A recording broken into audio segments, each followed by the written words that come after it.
Fired by my sister in front of the whole board.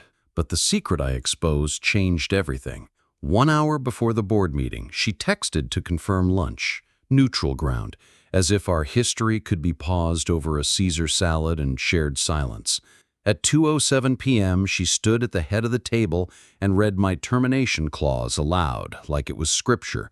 Her voice clipped, her hands steady, her eyes dry. No one looked at me. No one asked why. The room held its breath while I collected my folder, nodded once, and walked out without acknowledging her. But inside that folder was a photocopy, just one page, unsigned, dated 7 years prior. She forgot I keep originals. The boardroom smelled faintly of varnish and lavender disinfectant, a sterile mix that usually masked tension, but not today. Her fingers tapped once on the lacquered table, an old habit from childhood, a cue she used when she needed control. The lawyers were already seated. The CFO refused to meet my eyes. Behind him, the window caught my reflection. Buttoned blouse, low heels, no jewelry, nothing flashy, nothing personal. I had dressed like I always did before a hostile negotiation. She stood as I sat, not waiting for permission, not offering context, just reading the motion to terminate my executive contract, effective immediately. Her voice never broke. That was the real betrayal. The silence after the reading felt heavier than the words. I scanned the faces. There was no confusion, no discomfort, only avoidance. My name sat printed on a folder pushed an inch forward across the table, a performance gesture rehearsed to appear spontaneous. The HR representative, someone I had mentored, cleared her throat, but said nothing. I reached for the folder with my left hand, a habit I developed to disarm meetings. I did not open it. I did not speak. I stood, nodded once to the room, turned and left. No one stopped me. That, too, had been rehearsed. Outside the conference room, the hall was empty. I walked past the executive assistant's desk, hers too now, and placed my ID card on the corner with quiet precision. My phone vibrated once in my coat pocket. A message from her. It was not personal. I did not respond. I walked to the elevator, stood still, and watched the numbers descend. No thoughts rose to meet me. Only order, movement, strategy, breathing. In the lobby, the security guard avoided my gaze. I used to know his wife's name. The receptionist offered a practiced smile that never reached her eyes. I nodded, stepped into the July heat, and began to walk, not toward my car, but toward the courthouse 5 blocks away. Not to file anything, just to be near something heavier than betrayal. 12 minutes into the walk, the memories began to organize themselves. She had never wanted the company, not in the beginning. It had been mine to restructure, mine to recover from our father's disastrous final years. She taught English in Lyon, I handled capital restructuring in Boston. When he died, she returned, polished, fluent, palatable to investors. They liked her. They liked her smile. I built the foundation, she redecorated the lobby. There had been signs. I chose not to read them. The wrong people were included in strategy meetings. Quarterly reports arrived incomplete. A junior analyst flagged a discrepancy I was too distracted to follow, and the lunch invitations began. Soft traps loaded with smiles, deflections, and silence. Still, I chose to believe we were aligned. Family does that to logic. It muddies judgment with history. My baseline remained unchanged. Deliberate, silent, precise. But there was a tremor now, something buried under the calm. Not rage, not grief, a kind of clarity that only comes after a clean cut, the kind you do not see until the blood reaches your sleeve. That evening, I laid the folder flat on my kitchen table. The offer was generous, more generous than necessary, which made it dishonest. It took 17 minutes to read in full, legal language shaped by someone who understood how I think, someone who studied under me, perhaps. The final clause referenced my diminished capacity to collaborate. That was the phrase. My hands did not shake. I turned the page over, blank. I opened the drawer where I kept originals, legal, financial, familial. I was always the keeper. She had always assumed I deleted what I archived. She misunderstood the difference between silence and submission, between discretion and amnesia. 2 years ago, I found something, an addendum, not forged, real, just hidden, a clause granting someone else, quietly, future authority in the event of my early departure. She had signed it during the merger, buried in the onboarding paperwork. It had not triggered because I stayed, but now I was gone, and the clause was active. She thought I never saw it. She was wrong. I placed the addendum beside the severance offer. Together, they told a different story. One of preparation, not impulse. One of coordination and fear, because only fear makes someone strike first. The next morning, I made no calls. I filed nothing. I simply scanned the addendum and sent it anonymously to the firm's legal review committee with one subject line: retroactive clause activation, internal compliance risk. That was all. No accusation, just precision. I knew the paper trail. I built the architecture they were standing on. I closed my laptop and sat in the quiet. No music, no calls, no tears. Restraint was not weakness. It was posture, control. Her move had been public. Mine would be procedural. She used the boardroom. I used the bylaws. The fracture was not that she fired me. It was that she thought I would not remember where the bones were buried. The morning after I submitted the scanned addendum, I did what I had not done in years. I returned to the archival server I maintained independently, an encrypted offline drive where I kept shadow copies of major transactions, internal memos, and compliance logs. Not because I distrusted the system, but because I understood it too well. The firm's digital infrastructure was outsourced 2 years ago, during a cost-cutting phase she had championed. The transfer protocols were sloppy. There were gaps in the logs. I had flagged them once. She called me paranoid. That word echoed now, redefined not as accusation, but as a warning I failed to heed in time. The first trigger came on a Friday morning. The quarterly debt liability spreadsheet, the one I used to audit personally, had a discrepancy. Not major, a figure reclassified, not removed. The number had shifted columns, not totals. A trick that only works on people who check amounts, but not categories. I remembered approving that version 3 quarters ago. Yet in the digital backup I stored, the classification was different. My original flagged it as deferred internal liability. The new version labeled it vendor retainer. That was not accounting. That was camouflage. From there, the pattern began to show itself, not in bold strokes, but in nuances. Meeting minutes that left out key dissenting votes. Emails where timestamps felt inconsistent with known schedules. A single message from our outside counsel marked as read when I knew I never opened it. Small, quiet shifts in the data structure, like someone rewriting a history while assuming no one would cross-reference the footnotes.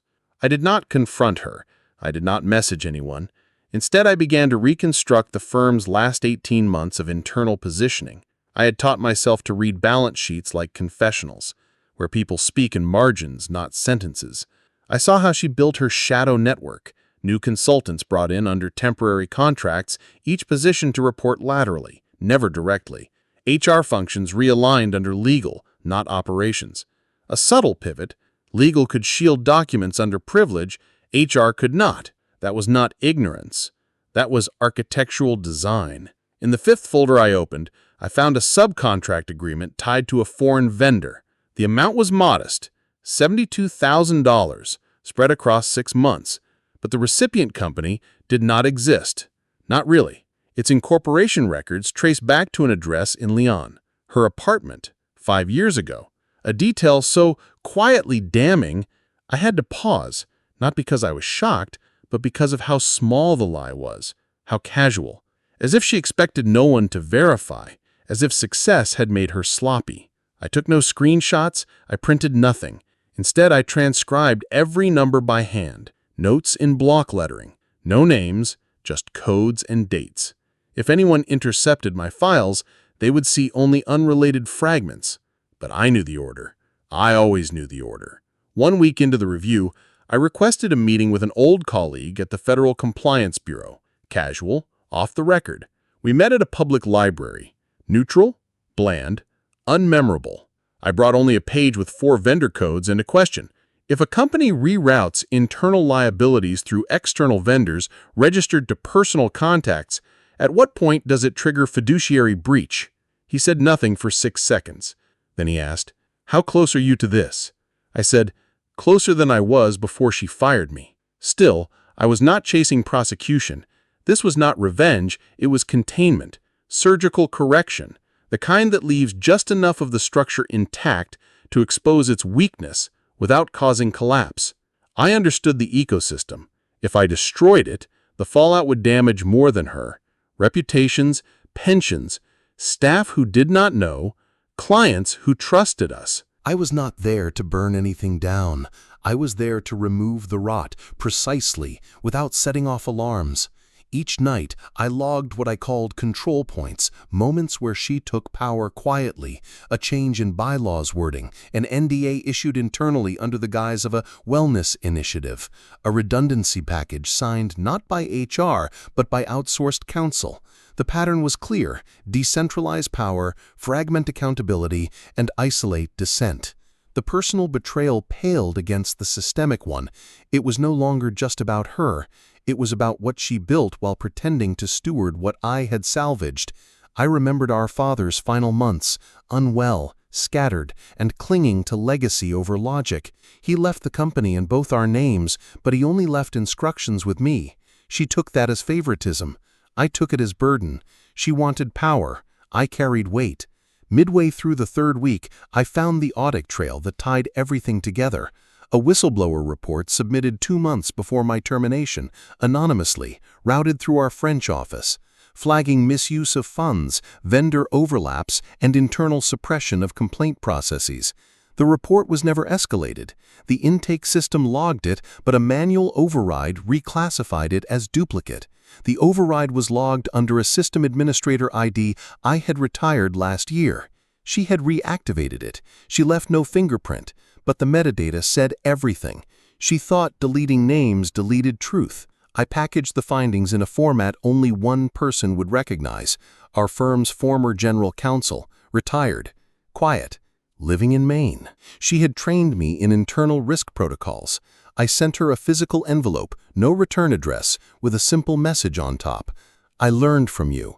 She would know what to do, not because I asked, but because the structure demanded it. There was integrity left in some corners of the institution. You just had to know where the corners were. In the meantime, I stayed silent. I did not respond to messages. I did not answer the single email she sent. "We need to talk, urgently." I archived it. I knew what she wanted: to contain the leak before it became exposure. But it was already past that. The facts were in motion now, quietly, legally, without my signature. I reviewed my own NDAs. There was nothing she could use against me. I had signed nothing reckless. My severance was conditional, but not silencing. I had left gaps on purpose. You never sign something airtight when you are the one who taught them where the air leaks are. What hurt, though I would never say it aloud, was not the fraud, not the deception, but the fact that she never saw me as a threat. That was her miscalculation. She thought firing me publicly removed my power. What it did was removed my limitations. Inside the company, I had to be disciplined, loyal, aligned. Outside it, I could be exact, detached, surgical. The last discovery came not in a file, but in a voicemail from an unknown number. It was short, garbled. A man's voice saying, "I did not know she would go that far." Click. No name, just resignation. I traced the number to an old finance associate she had been working with, off books, someone she had likely leveraged for back-end structuring. His voice was tired, not frightened, just defeated. That told me everything. This was never about winning. It was about holding weight others refused to carry. And so I shifted fully into strategy. No confrontation, no announcement, just calibrated exposure. Documents routed to the right hands, questions framed legally, not emotionally. Every sentence I sent carried no tone, just architecture, one clause at a time, one system at a time, one silent correction at a time. Because betrayal, when done systemically, must be undone procedurally, Not with fire, with records, with chain of custody, with compliance. I did not want her ruined. I wanted her revealed, not for what she did to me, but for what she thought she could get away with. And when that work was done, quietly, completely, I would disappear, leave no statements, no corrections, no final blow, just enough evidence for the machine to turn on itself, for the structure she built to collapse under the weight of its own omissions. This was not revenge, it was re-equilibrium, and equilibrium is not declared, it is imposed silently. The confrontation took place not in a boardroom, not in a courtroom, and not over a table, but in a narrow private meeting room at the regulatory auditor's office, windowless, neutral, gray. The kind of room where things are not said, they are documented. She arrived 4 minutes late, alone. No counsel.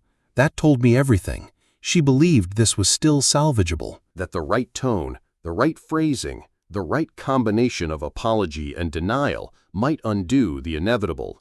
She was mistaken. There was no performance to be made here. There was only acknowledgement or silence. She chose the latter. Across from her sat 2 compliance officers. Between them, a single accordion folder rested on the table. My folder, compiled without my name, without my handwriting, and without any direct accusation. But every document, every signature, every timestamp had passed through my hands at some point. Her eyes hovered over the top sheet. She did not look at me. She asked if this meeting was a formality. One of the officers said, "This is a courtesy." That sentence hung in the air like a sentence in waiting. No one raised their voice. No one offered emotion.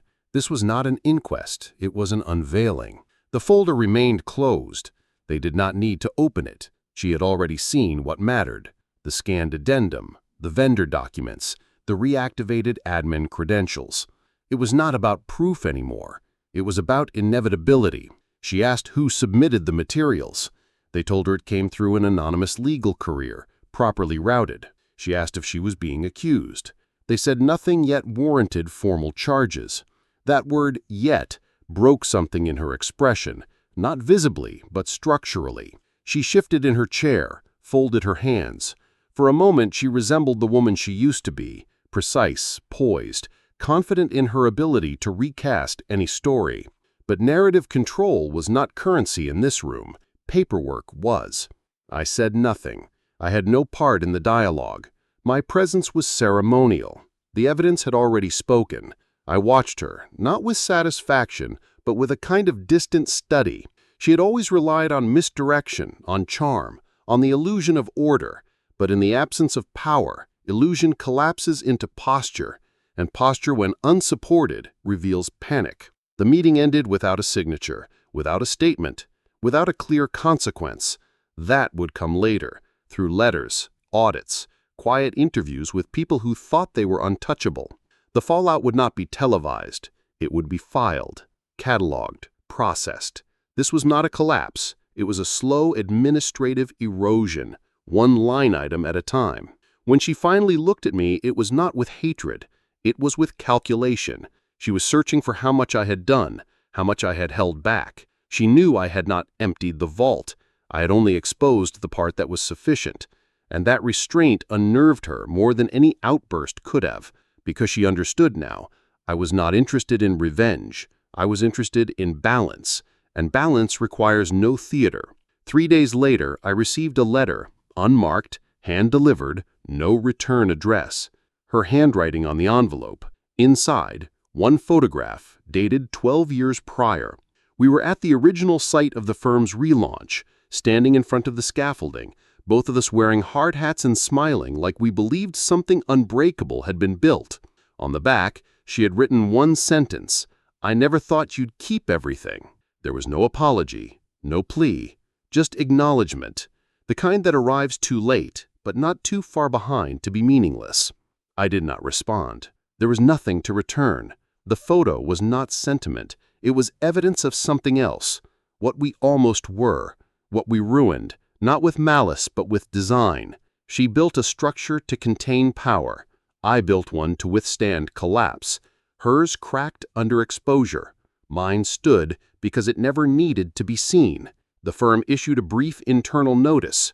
Her departure framed as a personal leave of absence. No scandal. No scandal was necessary. Within 2 quarters, her name would disappear from the website. Quietly, efficiently, just as she had removed mine. Balance returned in kind.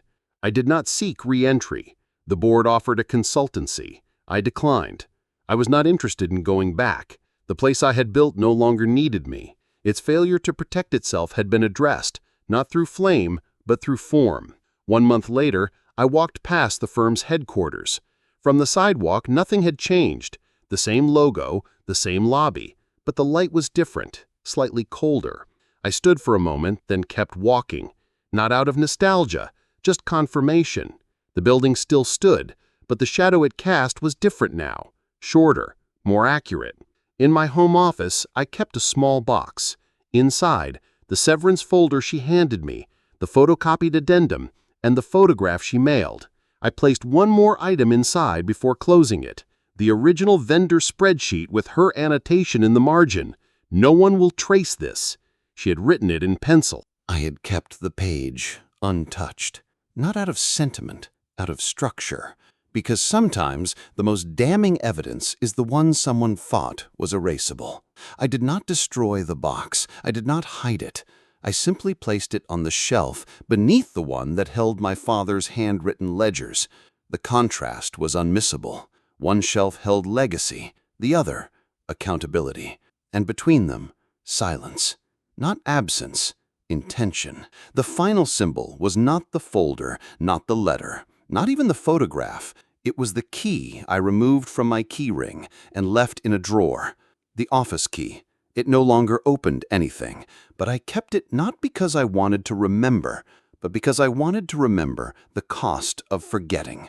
There was no celebration, no vindication, no dramatic undoing, only balance, only the slow correction of something that had tilted too far, too long, under the weight of unchecked certainty. What she built had not failed because of weakness. It failed because she assumed strength was permanent. It never is. It must be maintained, protected, questioned. And I left with nothing more than I came in with. No title, no position, only the knowledge that when the time came to answer quietly, I did. Not with fire, not with fury, but with form. Justice, in the end, did not need to shout. It arrived on letterhead, in audit trails, through procedural airlocks no one saw being sealed. She had always believed power was about presence. I knew it was about structure. That was the difference. That was the shift. That was the end. Or close enough to it. The protagonist, Margot Ellison, operates from a psychological posture shaped by years of strategic restraint forged in legal architecture and high-stakes corporate crisis.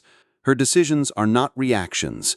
They are deliberate calculations, honed in environments where decorum is weaponized and silence is never empty. At her core lies a wound not inflicted by external forces, but by the collapse of trust from within, specifically by her sister. It was not betrayal from a stranger that unsettled Margot, but the slow, methodical dismantling of shared history repurposed as leverage. This fracture did not erupt. It deepened quietly until it could no longer be ignored. Margot's moral code is severe but precise. She does not strike first, but if struck, she finishes what others begin. Her justice is not about punishment. It is about restoration of equilibrium through unshakable control. She observes rather than reacts. She documents instead of accuses. She believes in systemic correction, not emotional vindication. Her restraint is not detachment, it is discipline. The discipline of someone who understands power must not only be taken, but held without shaking. The antagonist, Isabel Ellison, is visible only through Margot's perception, which makes her both more complex and more elusive. Her presence is never directly narrated, only registered through choices, omissions, and architectural betrayals. Isabel's motive remains ambiguous. On the surface, she seems to seek control, yet her moves suggest fear more than ambition. insecurity disguised as decisiveness. Whether she was complicit in calculated fraud or simply manipulated by those who promised her leverage is left open, and deliberately so. The point is not whether she is redeemable, it is that she never asked to be. Isabel functions as a mirror, not a villain, a reflection of what Margot could have become had she chosen charisma over structure and appearance over integrity. Her redemption arc remains unresolved, not because it is unreachable, but because it no longer matters. Once the system exposes her, her story becomes administrative, not emotional. The foil characters are minimal but surgically placed. Elaine Mordrake, a retired general counsel and former mentor to Margot, reflects what Margot still respects in institutional frameworks: clarity, form, and moral exactitude. Elaine never raises her voice. Her guidance is embedded in action, not words. Her presence reaffirms Margot's belief that the system, when used properly, can still hold. Jules Klein, a compliance analyst, appears briefly, flagging early signs of discrepancy. He is young, quiet, and increasingly disillusioned, offering a glimpse of the next generation teetering between complicity and courage. He never declares loyalty. He simply acts when it matters. These foils do not dramatize Margot. They contextualize her. Their grounded, unsentimental behavior reflects the world she navigates, one where emotion is private and action is the only form of trust. They do not rescue her, elevate her, or pity her. They reflect her logic back to her, reminding us that control, when wielded ethically, is not cold, it is careful.